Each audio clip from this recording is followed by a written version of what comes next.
मैं भगवान से प्रार्थना करता हूं, जैसे आज तक ऊपर वाले ने मेरे को रास्ता दिखाया, ऊपर वाले ने मेरे को ताकत दी, ऐसे ही भगवान मुझे रास्ता दिखाता रहे। मैं देश की सेवा करता रहूं और ये जितनी राष्ट्र विरोधी ताकतें हैं जो देश के विकास को रोक रही हैं, जो देश को बांटने का काम कर रही हैं, जो देश को अंदर से कमजोर करने का काम कर रही हैं, जिंदगी भर में इनके खिलाफ लड़ाऊं। इकबाल जेल से बेल पर बाहर आए, पहले ये तीनों भी जमानत पर बाहर हैं। इन लोगों ने मुझे जेल में डाल दिया।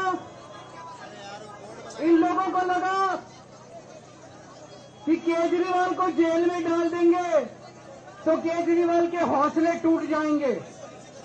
आज मैं आपको कहना चाहता हूं, मैं जेल से बाहर आया हूं, मेरे हौसले 100 गुना ज्यादा बढ़ गए हैं।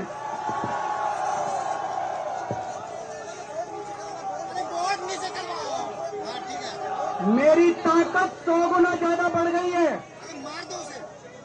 इनकी जेल की मोटी मोटी दीवारें, इनकी जेल की सलाखें केजरीवाल के हौसले को कमजोर नहीं कर सकती।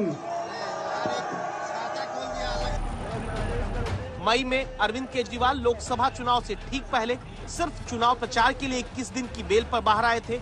अब की हरियाणा विधानसभा चुनाव से पहले ईडी सीबीआई दोनों के केस में जमानत पाकर निकले हैं। बाहर आकर दिल्ली से ज्यादा देश की बात करते हैं। करता हूं परमेश्वर, जो इस समय यहाँ पर बैठे हैं और सुन रहे हैं मुझे, इस समय वो खाली हाथ ना जाए परमेश्वर। इसी समय पवित्र आत्मा इनका चिल्लाना तुझे भाई, इनका हालेलुया बोलना भाई, इनका हाथ हिलाना तुझे पसंद आए परमेश्वर। मैं विश्वास करता हूं जिन्होंने गाया और बजाया परमेश्वर, जो हर संडे प्रभु ये क्वायर वॉलंटियर परमेश्वर यहाँ पर आते हैं, अपने सिर पर हाथ रखो हर एक जन, और मैं इसी समय इनके ऊपर से वो शराब बंधन तोड़ देता हूं आज यीशु मसीह के नाम में। टूट जाए हर आशीष आपकी झोली में आए आज। परमेश्वर आशीषें आने पाए यीशु मसीह के नाम में। मैं विश्वास करता हूं परमेश्वर कि ये छोटे लोग नहीं रहेंगे आज से। ये मल्टीप्लाई हो, इनका फाइनेंस मल्टीप्लाई हो, इनके काम खुले यीशु मसीह के नाम में। आमीन। जब मैं प्रार्थना कर रहा था, प्रभु ने मुझे फिर कहा बहुत सारे लोगों को बता, अब सुनने में मिलेगा आपको, इंडिया में कई जगह पर सूखा, फसलों में वो बारिश नहीं होगी जो पहले होती थी। कुछ चीजें कुछ जगह पर अद्भुत होंगी।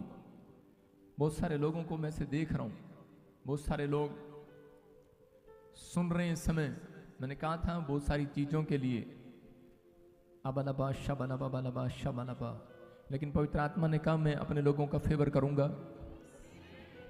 यह अप्रैल जैसे ही खत्म होगा, इस अप्रैल पर परमेश्वर का एक बहुत बड़ी अनॉइंटिंग थी जो आपने ईस्टर के दिनों में मनाई है। वो अभिषेक आज जो मुझे सुन रहा ऑनलाइन में और यहां पर खड़ा है,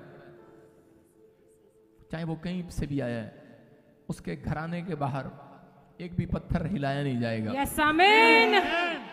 एक भी कीटाणु छोड़ा नहीं जाएगा वायरस का। आप मेरे कोर्ट वर्ड में इस प्रोफेसी को सुन लो। यस। कई जगह पर भूकंप, कई जगह पर वायरस से लोग प्रॉब्लम में जा रहे हैं, लेकिन इस बार ऐसा लॉकडाउन नहीं लगेगा आपको। लेकिन कह रहा हूं कि जगह जगह जो लोग, तो सबको जय मसीह की। God bless you all of you. प्यारे परमेश्वर के प्यारे बच्चों, आज मैं आपके पास परमेश्वर के उस ध्यान देने वाली बातों के ऊपर गौर करना चाहता हूँ जो आप लोग जानते भी हैं, परंतु वो चीज हमें दिखती नहीं है। क्यों नहीं दिखती है? क्योंकि ये मेरा अनुभव है। मैं आपको बताना चाहता हूँ कि जिस तरह से हम परमेश्वर के जीवन में आते हैं तो हमारे जीवन के अंदर हमारे जीवन को बदलता हुआ हम देख पाते हैं, और उसी कारण हम जब मसीह बन जाते हैं तो परमेश्वर की योजना की तरफ हमारा हृदय और हमारा मन उसी तरफ जाता है। चाहे हम ना चाहे तो भी हमारी आत्मा परमेश्वर को ढूंढती रहती है। परंतु होता क्या है, मैं जो चीज आपको ध्यान देने वाली बात बताना चाह रहा हूँ वो ये है कि जब हम नाना प्रकार की बुराइयों में पड़ जाते हैं, नाना प्रकार के कठिनाइयों में रहते हैं, हम प्रार्थनाएं करते हैं, उसका जवाब नहीं मिलता। परंतु क्यों? जबकि परमेश्वर ने हमारे लिए अपनी जान दी है, वो क्रूस पर उसने लहू बहाया इसी दिन के लिए कि हम लोग ये ना कहते रहे कि हमारी जिंदगी कब बदलेगी, और ये ना कहते रहे कि ये रोग हमारे कब ठीक होंगे, और ये ना कहते रहे कि हमारे लिए ये व्यक्ति प्रार्थना करेगा तो हम चंगाई को पाएंगे। ये सब चीज का उत्तर हमारे अंदर ही है, क्योंकि परमेश्वर ने हमें जब चुना था तो उसने हमें ये नहीं देखा था कि हम किस रूप में हैं, किस स्वभाव में हैं और किस प्रतिक्रियाओं पर जीवन जी रहे हैं, परंतु उसने हमारे हृदय को जांच लिया था। उसने हमें हमारी माता के गर्भ से वचन के अनुसार हमें चुन लिया गया था।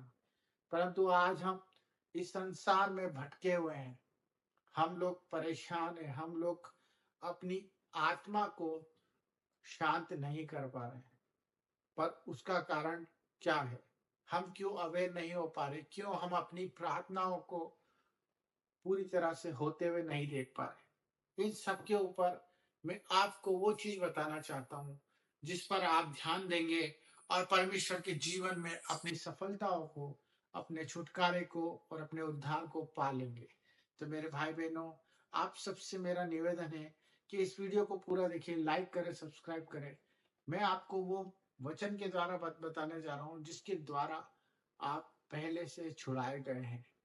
मैं ये भी जानता हूँ कि आपको सब पता है, परंतु मेरा बताने का फर्ज है।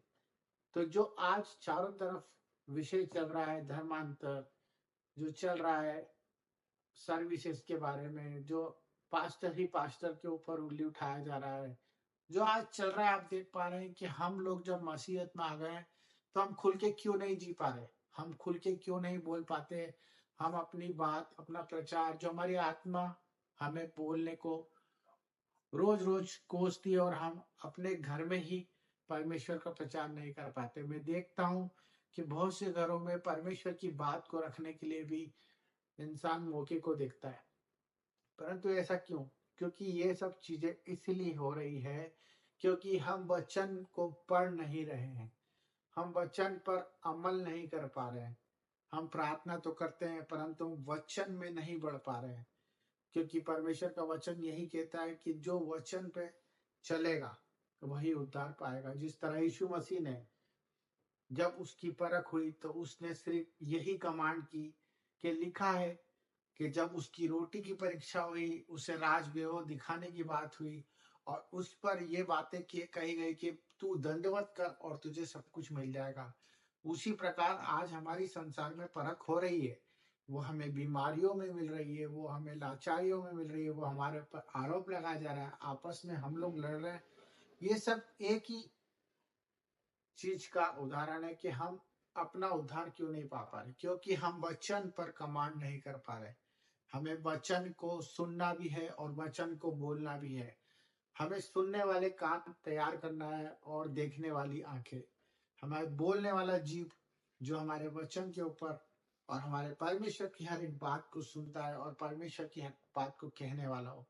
लीडर होके चलने वाला बनना है, हमें वचन पर अमल करने वाला बनना है, तभी हम परमेश्वर की संतान और परमेश्वर के कामों को होता हुआ देखेंगे। यही हमारा जीवन है। अगर हम वचन को पढ़ेंगे और वचन पर चलेंगे तो मेरे भाई बहनों, आप जो प्रार्थना करेंगे वो सब पूरी होगी। God bless you. Thank you. जय मसीह की।